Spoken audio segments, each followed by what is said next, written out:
ദൈവത്തിന് മഹത്വം. നമ്മുടെ പ്രതിദിന ആഹാരം ജൂൺ 6. ദൈവത്തിലുള്ള ദൃഢവിശ്വാസം.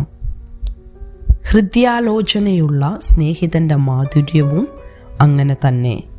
സദൃശ്യവാക്യങ്ങൾ 27 അധ്യായം 9 എൻ്റെ പ്രിയ സുഹൃത്തെ, ചിലപ്പോൾ നിങ്ങൾ യഥാർത്ഥത്തിലുള്ളതിനേക്കാൾ വിശുദ്ധനായി തോന്നുന്നു. നേരുള്ള നോട്ടവും സൗമ്യമായ പുഞ്ചിരിയും നിറഞ്ഞതായിരുന്നു ആ വാക്കുകൾ. തൻ്റെ വിവേചന ബുദ്ധിക്ക് ഞാൻ വളരെയധികം മൂല്യം കൽപ്പിക്കുന്ന എൻ്റെ അടുത്ത സുഹൃത്തും ഉപദേഷ്ടാവുമല്ലാതെ മറ്റാരിൽ നിന്നെങ്കിലും ആയിരുന്നു വാക്കുകൾ വന്നിരുന്നതെങ്കിൽ അത് എൻ്റെ മനസ്സിനെ വല്ലാതെ മുറിപ്പെടുത്തിയേനെ. അതിനു പകരം തൻ്റെ വാക്കുകൾ എന്നെ പ്രകോപിപ്പിക്കുമ്പോൾ തന്നെ അത് സത്യമാണെന്ന് അറിഞ്ഞുകൊണ്ട് ഞാൻ ഒരേ സമയം ചിരിക്കുകയും ചൂളിപ്പോകുകയും ചെയ്തു.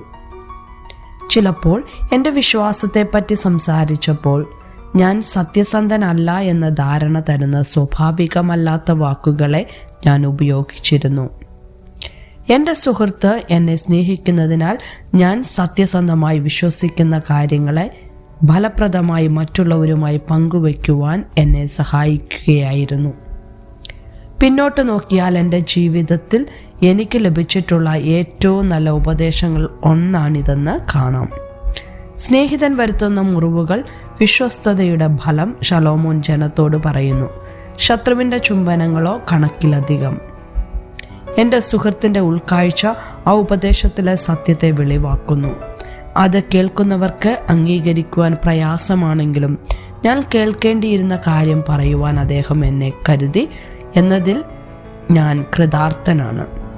ചിലപ്പോൾ നിങ്ങൾ കേൾക്കാൻ ആഗ്രഹിക്കുന്നുവെന്ന് കരുതുന്ന കാര്യങ്ങൾ മാത്രം ആരെങ്കിലും നിങ്ങളോട് പറയുമ്പോൾ അത് സഹായകരമല്ല. കാരണം അത് സുപ്രധാന വഴികളിൽ വളരുന്നതിൽ നിന്നും വികസിക്കുന്നതിൽ നിന്നും നിങ്ങളെ തടയും.